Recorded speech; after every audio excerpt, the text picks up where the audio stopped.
Thank you, Steffi. The most charming introduction as usual. And welcome to this panel. Thank you all for joining us here on stage. We have 25 minutes, supposedly, to talk about European sovereignty. And if we just talked about the current status quo, 25 minutes would actually be too long, because it doesn't take a lot of words to say that Europe won't get a AAA rating when it comes to sovereignty. Steffi just mentioned the peace and prosperity our continent has enjoyed for decades, but I'm pretty sure we can't say that this is all due to our own effort, but rather to other countries. But this being DLD, we are of course positive thinkers and solution-orientated, so we will look beyond and make good use of this time. Just to get an overview, if we define sovereignty as the ability to set priorities and then to translate them into action with partners, but also independently if needed, where would you all rank the current state of Europe's sovereignty from 0 to 10, starting with you? 1. That was quick. I'll probably give us a generous 2. You said 1 to 10 or 0 to 10? 0 to 10. Logarithmic or linear? Yeah, we're probably around 1 to 1. I would say 1. So this is not going to be a hugely controversial panel, as you see already. No politicians on stage, but Daniel, let's start with the entrepreneurial perspective. You are Austrian, you set up shop in Germany, and you test your rockets in Sweden. So this looks like a pretty cool European success story. This morning, however, we heard a member of the European Parliament, Eva Majdal, say that, yes, there is a single market, but there are still 27 different mindsets in the EU alone, and we're talking about Europe as a whole. So what is your experience with that? So Europe is nice in a way that it is very diverse, but at the same time, it is also a big problem, because as you said, everyone has a different idea, a different perception of certain things. So as you mentioned, we founded a rocket company 5 years ago in Germany, and you would think that Germany is a strong country, by now the 3rd largest economy in the world, would actually have a lot of infrastructure, for example, to test the rocket engines. Turns out about 3 years after we asked the German Aerospace Center to actually test our rocket engines here on test rigs that would already be available, took them 3 years to really get us an offer. In the meantime, obviously, we just went to another country. Say that again, it took them 3 years, that is 36 months to give you an offer. Correct. And so with the Swedish, I mean, they realized that actually space technology is a key element for their national sovereignty. So it took them about 2 weeks, and we had an offer on the table. So Europe is great for that thing because we can actually move anywhere we want to. But at the same time, sovereignty is also defined very differently by whoever you talk to. I don't want to steal your quote, but I vividly remember when we talked about this topic earlier, you said that you like to say that there are small countries. Yeah, I like to say there's 2 types of countries in Europe. There are small countries, and then there are small countries who have not yet realized that they're small. So when we look on a global scale, even as Germany is the 3rd largest economy, so compared to, it feels, China and the US, we're still a fairly small economy, especially also when it comes to sovereign technologies. We don't own a lot of the technologies that we will be actually dependent on in the future. So I think Europe has to work together by definition, because we're just too small individually to really play any meaningful role in the world going forward otherwise. But we really also have to get our shit together to make sure that we actually are aligned between the 27 plus countries. Okay. When we talk about rockets, it's not such a sort of long way to missiles, and when we talk about missiles, we immediately think about the Munich Security Conference. Benedikt, I'm wondering, the attempt to improve European sovereignty, in my view, often seems to be a reaction to global affairs, wars, presidents being elected one didn't reckon on.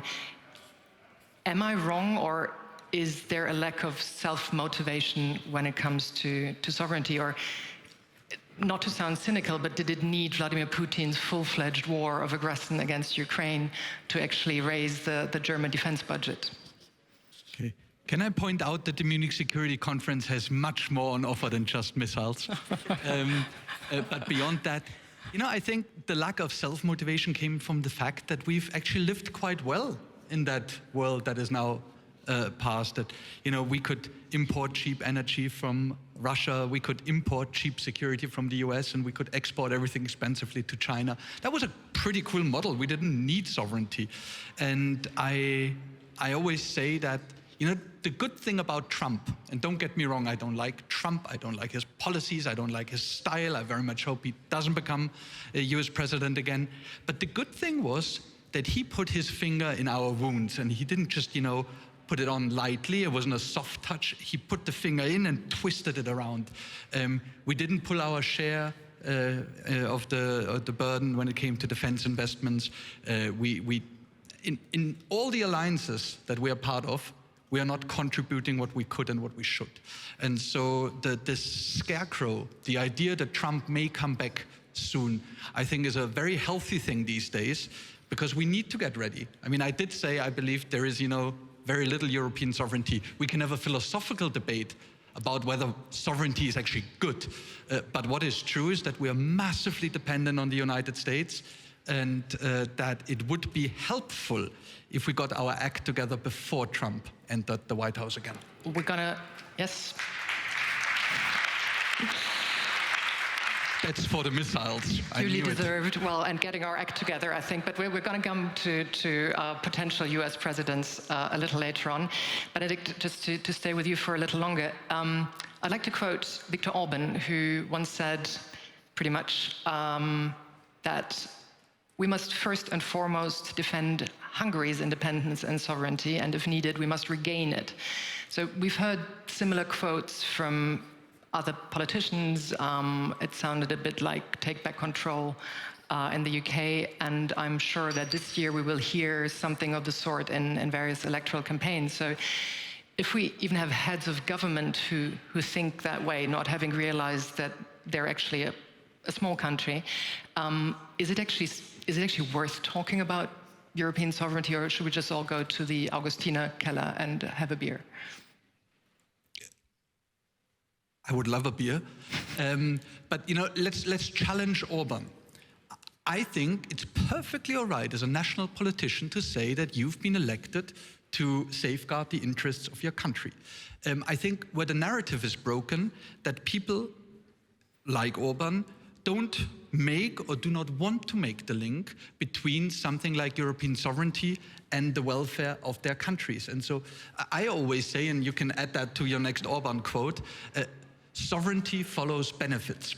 If we create enough benefits or enough awareness of the benefits of sovereignty, then there will be an increasing willingness and readiness to move certain functions of a national state up to supranational entities. And it makes total sense. Why does Europe need 17 development banks?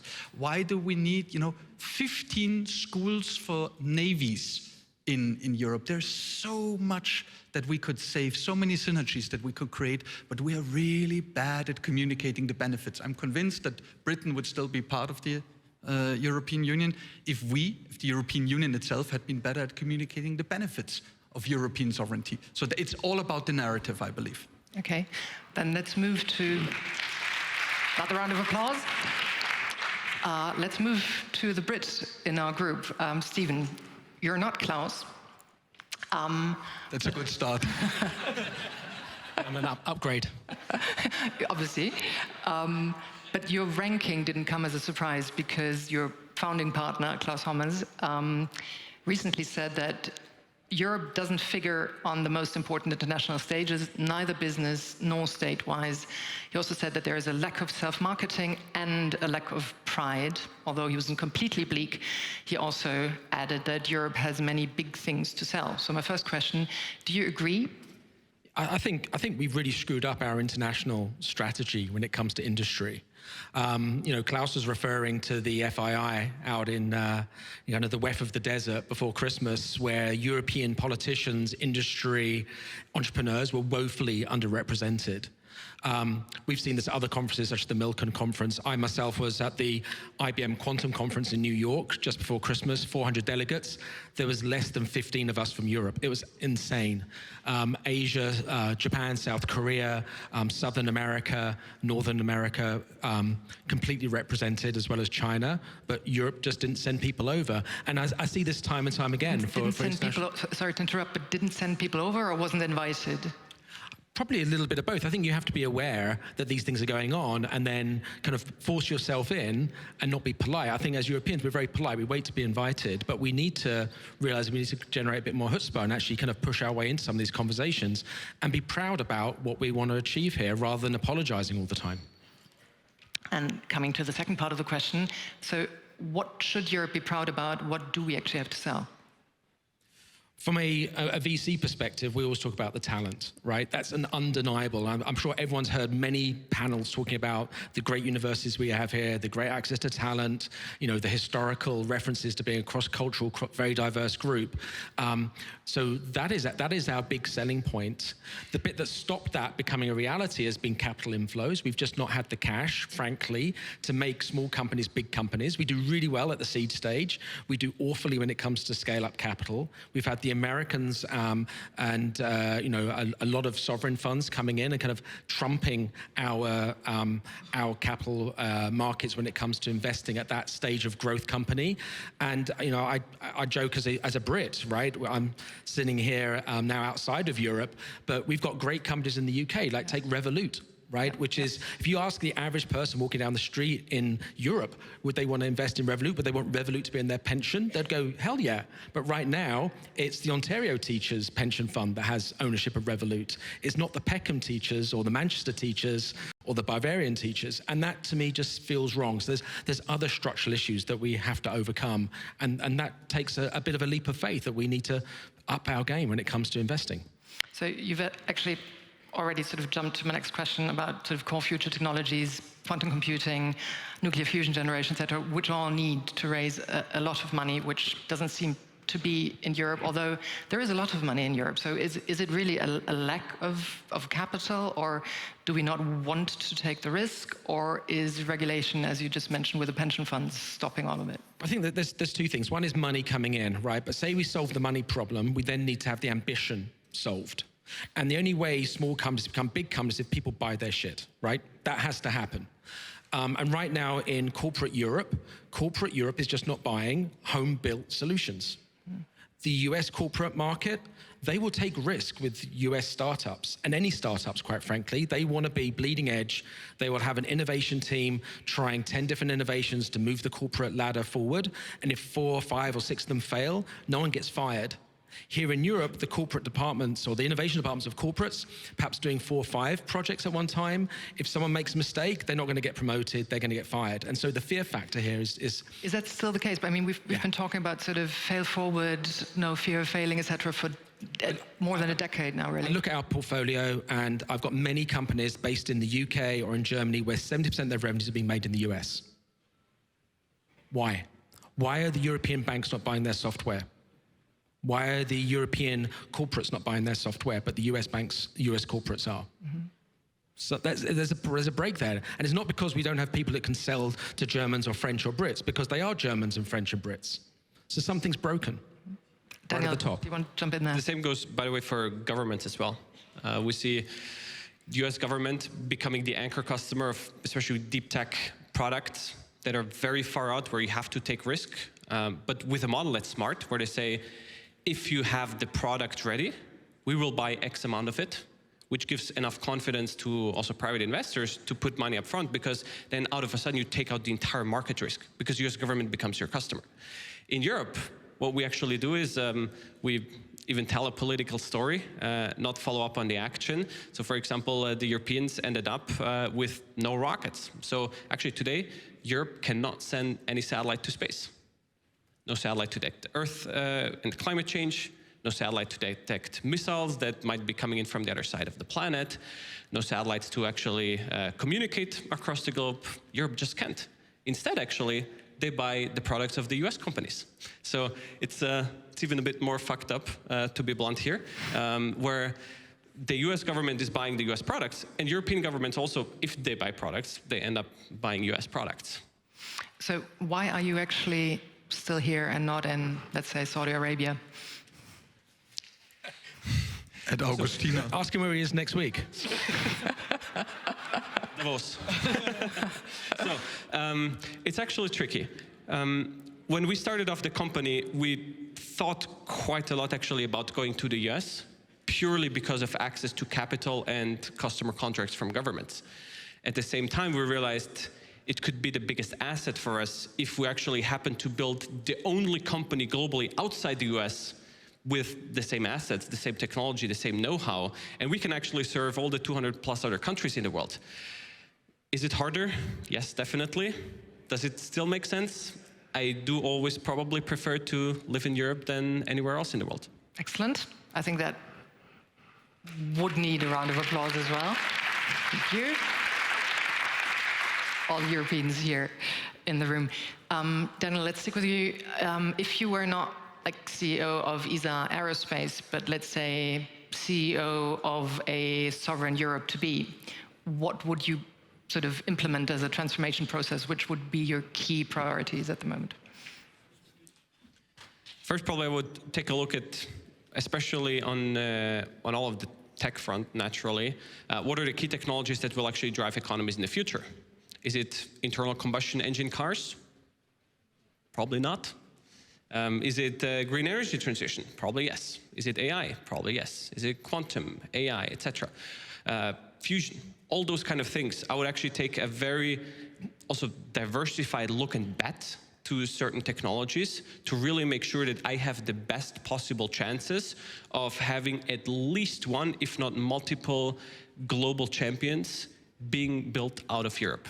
And as a government, I would try to look to create incentives, again, speaking of benefits, to actually host those companies here. Why don't we create benefits for global founders who can actually come here because there's a legal framework, because there's an incentivization for them that it is so attractive that everyone would say, I really, really want to build my company out of Europe and not out of Latin America or the US or wherever else in the world. And I think that's probably one of the main things. We have to attract still future talent. Again, there's 500 million Europeans, there's a couple billion Asians. So at some point, we'll just also have to realize that if we want to have the smartest people, we also have to actively do something for it. And the Inflation Reduction Act and the CHIPS Act has continued to load the dice in the favor of our friends across the pond. Yes. So where are we joined up in our approach to creating that attractive landscape? As Daniel just said, there are 500 million people in Europe. Is there a proper leadership? Because, I mean, all we're talking about is leadership issues. So who's leading on the road to European sovereignty? Is it Olaf Scholz, Benedikt? Is it Rishi Sunak, who probably won't be Prime Minister next year? Is it Emmanuel Macron? Is it Ursula von der Leyen? Who's leading? You seem to be looking at me. Yes, I am. Given that we want to have them on our stage in about 4 weeks, I'm not going to diss any of them. But, I mean, isn't the point that currently we're all being led? You know, we're always in reaction to what others are doing. And isn't it time that maybe we try to turn the tables and you know, get ahead of the curve? And I know these sound like empty phrases, but there are actually quite a few things that we could do, and that'll be the theme of the next Munich Security Conference, that there are actually some silver linings out there, that there are actually some low-hanging fruits that we can grasp. Such as? You know, if we stopped competing more amongst each other than with our systemic competitors, if we doubled down on our advantages, if we used our values not just as a shield but as a sword, if we began to catch the illiberals off balance as they keep catching us off balance, I think we'll go a long way. If we found ways to include the global south, for lack of a better term, more honestly, if we started to address the many moral double standards that we still have, if we found a constructive re-engagement with key economies like China, if we, were even stricter on sanctions with Russia, I think there's a lot that we could change very quickly. I see that MSC is going to be absolutely worthwhile. You mentioned earlier it's an election year, and if we look back in 2016 or then 17, Donald Trump picked John Bolton as his national security advisor, who talked him out of leaving NATO. I think that should Donald Trump be re-elected, we can be pretty sure that he'll be surrounded by yes men and yes women, and no one will talk him out of anything because they're just going to be fangirls and fanboys. So again, would his re-election be another boost for European self-reliance, and if yes, at what cost? It shows us how crazy our times are, that suddenly John Bolton seems like the sane person in the room. I love him to bits. Actually, I spent my last birthday with him. But he is really not the kind of person that would normally count as sane. And he knows I'm saying that, so that's okay. I did say that I think, this idea that Trump could be re-elected, this realization that he actually does what he says, this thought that he is probably the only person who could destroy NATO, that should really make us work a lot harder. We have 8 months left, 8 months. And yes, at the Munich Security Conference, there will be dozens and dozens of meetings on, are we actually prepared? And the drama, the sad truth is that we are absolutely not prepared, because we still manage, and that is true for all of us in this room, to compartmentalize, to on one side see the drama, see the problem, see the risk, and on the other side just continue our normal life. And if we don't decompartmentalize, then I think we'll be in big trouble. To end on a positive note. Thank you for that. Stephen, staying with Donald Trump, who may or may not be elected, but he was bad news back then for many, many people, but not for the stock markets. So you've already mentioned the Inflation Reduction Act, you have mentioned the CHIPS Act. This has all been done under the Biden administration. So what difference would Donald Trump make economically? And I'll just add another question because we're getting short on time. Currently, the US holds, if you look at sort of global market cap, the US holds 42% of the pie chart. Europe is at 11% with the UK, or the EU is at 11% with the UK, we'd be at 14, and China currently is at 10, fast growing. Is there any chance to actually get close to the largest chunk of pie, i.e. the US?